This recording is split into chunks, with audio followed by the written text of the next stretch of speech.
So guys, जैसा कि हमने पिछले एपिसोड में देखा कि जांग और वेल को महल में पेश किया गया था, जहां राजा ने उनसे गांव में हुए हादसे के बारे में पूछा था। उसके बाद दोनों भाइयों को अलग अलग मास्टर को सौंप दिया गया था ताकि वो अच्छे कल्टीवेटर बन सके। अब हम देखते हैं कि जांग फॉरेस्ट में अपने सभी साथियों के साथ बांस काटने की प्रैक्टिस कर रहा था। साथ ही उसके सभी साथी उस पर बांस से अटैक भी कर रहे थे, जिससे भी उसे बचना था। इसीलिए जांग दौड़ते हुए अपने ऊपर हो रहे सभी हमलों से बचता है। यह देखकर सोंग जांग के ऊपर बहुत सारे बांस के टुकड़े फेंकता है, जिनसे बचता हुआ जांग एक पतले से बांस पर खड़ा हो जाता है। अब जांग के सभी साथी उसे सावधान रहने को कहते हैं और एक साथ मिलकर सभी अपनी पावर को एक्टिवेट करके जांग पर हमला करने के लिए जाते हैं, जिसे रोकने के लिए जांग अपनी पावर का यूज करता है। मगर अभी तक वो अपनी पावर का ठीक से यूज करना नहीं सीखा था, इसीलिए खुद को बैलेंस नहीं कर पाता और उसका मैजिक गायब हो जाता है, जिसकी वजह से वो बांस से नीचे गिर जाता है।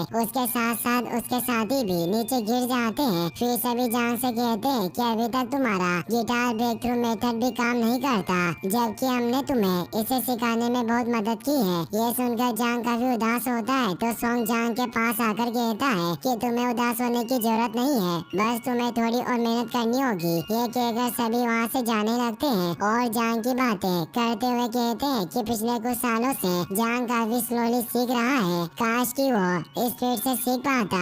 और सभी हंसते हुए कहते हैं कि यह उस बांस की तरह है जो ना झुकता है और ना ही झुकने के लिए मानता है। ये सभी बातें जांग भी सुन रहा था और उसे ये सब सुनकर बहुत बुरा लगता है। तभी उसे एक मेथड ट्रिक याद आती है और वो उसकी कल्टीवेशन करने लगता है। जांग की कल्टीवेशन पावर की खुशबू सुनकर सभी उसके पास जाते हैं, क्योंकि जांग ने जिस ट्रिक की कल्टीवेशन की थी उसे करने के लिए 36 हफ्ते लगते हैं। मगर जांग ने उसे कुछ ही देर में सीख लिया था। इस बात से सभी काफी खुश होते हैं और दौड़कर जांग के पास जाते हैं और उसे कहते हैं कि तुम्हारी मेहनत व्यर्थ नहीं गई, तुमने कर दिखाया। जांग के कल्टीवेशन को उसके लीडर भी देख रहे थे, जो काफी खुश थे, मगर वो बिना कुछ कहे वहाँ से जाने लगते हैं। मगर सोंग उन्हें देखकर रोक लेता है, तो लीडर जांग से कहते हैं कि आज से तुम्हें सभी लोगों का खाना बनाने की जरूरत नहीं है। यह कहकर लीडर वहाँ से चले जाते हैं। दरअसल जांग सबसे छोटा था, इसीलिए उसके पास ज्यादा काम नहीं था, जिसकी वजह से वो सभी का खाना बनाता था। फिर जांग के साथी उससे कहते हैं कि आज हम बहुत खुश हैं,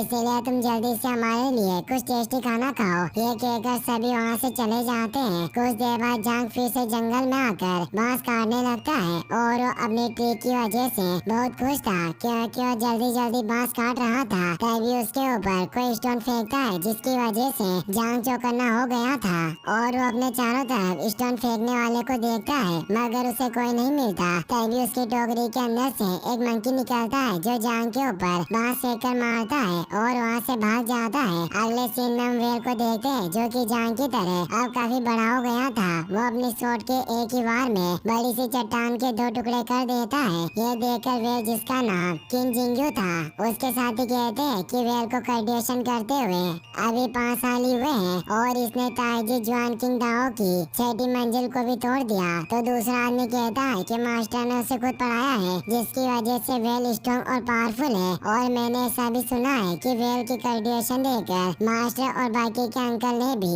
उसकी तारीफ की थी। तभी वहाँ फेंग नाम का एक लड़का आता है, जो वेल से कहता है कि तुमने अभी तक अपने पावर को किसी और के साथ कंपेयर नहीं किया, तो आज मैं तुम्हें गाइड करता हूँ, जिसके लिए वेल भी मान जाता है। फिर दोनों अपनी सोट के साथ लड़ने लगते हैं। ये देखकर वहाँ खड़े लोग बातें करते हैं कि जब 2 पावरफुल सीनियर लड़ते हैं तो हमें उनकी पावर को कम नहीं समझना चाहिए। तभी वेल अपनी स्किल का यूज करते हुए फेंग की गर्दन पर अपनी सोट रखता है। तभी वहाँ एक सीनियर बॉय आता है, जो वेल से कहता है कि तुम्हें रूड बिहेव नहीं करना चाहिए और अपनी सोट को फेंककर वेल की सोट को गिरा देता है। सीनियर ब्रदर को देखकर सभी अपना सर झुका लेते हैं। फिर सीनियर ब्रदर फेंग से कहता है कि तुम बहुत देर तक नीचे देखते रहे, जिसकी वजह से तुम वेल से हार गए। ये तुम्हारे लिए बहुत शर्म की बात है, लेकिन वेल में काफी टैलेंट है, जिसके चलते आज इसने फेंग को मार ही दिया था। लेकिन मुझे तुम्हें कुछ नहीं कहना चाहिए था। ये सभी बातें उनके सीनियर सुन रहे थे। दूसरी तरफ जांग लिंगर के साथ बैठकर खाने के लिए मांस पका रहा था,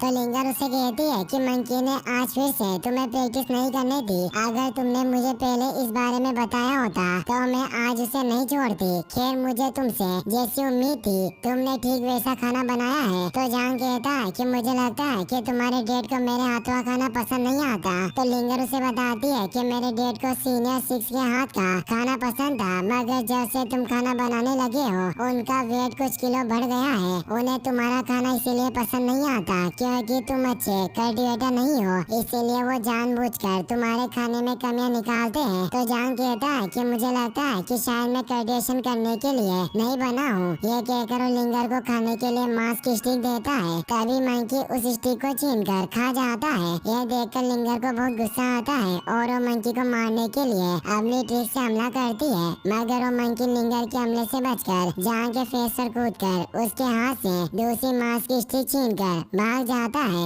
इससे लिंगर काफी गुस्सा होती है और उस मंकी को पकड़ने के लिए उसके पीछे जाती है। तो जान भी लिंगर की मदद करने के लिए उसके पीछे जाता है और कहता है कि तुम अपना ध्यान रखना क्योंकि आगे रास्ता काफी खराब है। मंकी लिंगर और जान से बचने के लिए बांस के पेड़ों पर भाग रहा था। तो लिंगर अपने मैजिक स्कार्फ की मदद से उड़कर मैजिक ट्रिक से मंकी पर हमला करती है, मगर मंकी हमले से बचकर लिंगर को चिढ़ाने लगता है, जिससे गुस्सा होकर लिंगर लगातार उस मंकी पर हमला करती है। लेकिन मंकी उन सारे हमलों से बचकर आगे भाग जाता है। जांग मंकी के पीछे भागकर काफी थक गया था, इसीलिए लिंगर जांग को भी अपने मैजिक स्कार्फ पर लेकर आती है और लिंगर कहती है कि वो मंकी अब थक गया होगा, हम उसे आसानी से पकड़ सकते थे। तो जांग कहता है कि हम दोनों साथ मिलकर उसे पकड़कर सबक सिखाएंगे।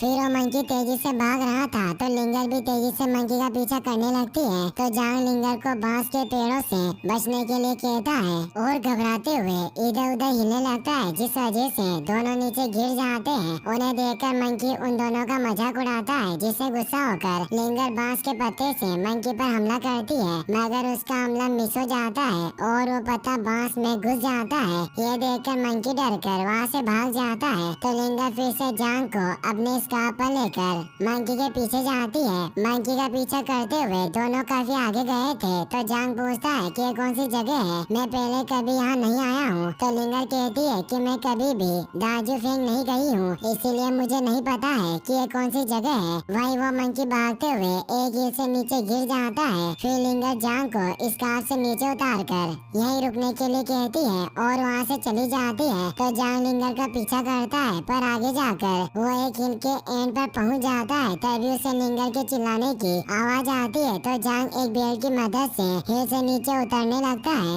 मगर बेल की वजह से जांग के हाथ से खून आने लगता है, जिस वजह से जांग का रेड पल भी एक्टिवेट होने लगता है। इससे जांग काफी हैरान होता है क्योंकि उसे समझ नहीं आ रहा था कि उसके साथ आखिर हो क्या रहा है। लेकिन बहुत दर्द होने के बाद भी जांग लिंगर को बचाने के लिए बेल की मदद से नीचे जाता है। फिर जांग लिंगर को ढूंढने लगता है और आगे जाकर जांग को लिंगर एक पानी के गड्ढे के पास बेहोश मिलती है। जांग उसके पास जाने लगता है, तभी जांग नीचे गिर जाता है और उसे चक्कर आने लगते हैं, मगर फिर भी जांग लिंगर को बचाने के लिए जाता है और जांग के उड़ते ही उसके रेड पल से एनर्जी रिलीज होती है। फिर जांग लिंगर के पास जाकर उसे उठाने की कोशिश करता है, पर लिंगर को होश नहीं आता है। पानी के गड्ढे के पास वो मंकी भी पड़ा हुआ था और उसकी हालत भी काफी खराब हो गई थी। फिर जांग लिंगर को उठाकर पेड़ के पास ले जाकर उसे उठाने की कोशिश करता है, फिर भी लिंगर को होश नहीं आता। तो जांग लिंगर की ब्रेथ चेक करता है और लिंगर की ब्रेथ चल रही थी।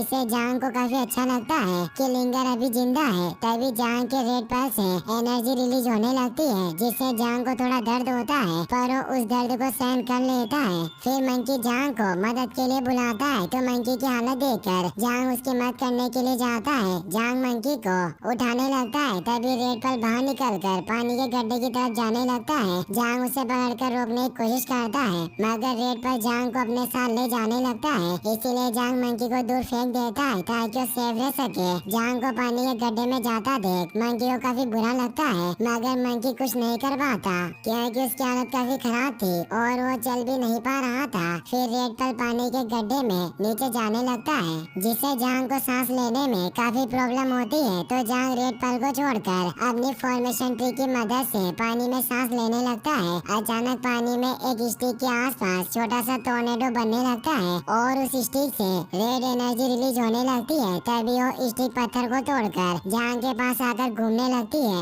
और उसके साथ रेड पल भी जांग के आसपास घूमने लगता है। फिर स्टिक की एनर्जी जांग को अपने पास खींचती है। ये सब देखकर जांग को कुछ समझ नहीं आ रहा था कि उसके साथ ये सब हो क्या रहा है। जांग उस स्टिक को टच करने लगता है। तभी रेड पल स्टिक से जुड़ जाता है और उससे काफी एनर्जी निकलती है। यह देखकर जांग स्टिक को पकड़ने की कोशिश करता है, मगर किसी फोर्स की वजह से उसे स्टिक को पकड़ने में प्रॉब्लम हो रही थी। फिर भी जांग उस स्टिक को पकड़ लेता है और उसके स्टिक पकड़ते ही स्टिक में सारी एनर्जी एब्जॉर्ब हो जाती है, जिससे जांग की आंखें रेड होकर ग्लो करने लगती है और स्टिक के ऊपर से उसकी पुरानी लेयर हट जाती है। तो जांग स्टिक को ऊपर करता है। इससे स्टिक से काफी एनर्जी रिलीज होती है और एक ब्लास्ट होता है, जिस वजह से जांग के हाथ से स्टिक छूट जाती है और स्टिक नॉर्मल हो जाती है। ब्लास्ट की वजह से जांग बेहोश होने लगता है और उसे पानी के बाहर कोई दिखाई देता है। और इसी के साथ ये एपिसोड यहीं पर खत्म हो जाता है। गाइस, अगर आपको ये वीडियो पसंद आया हो तो इस वीडियो को लाइक करने के साथ साथ चैनल को सब्सक्राइब जरूर कर लें। Thanks for watching.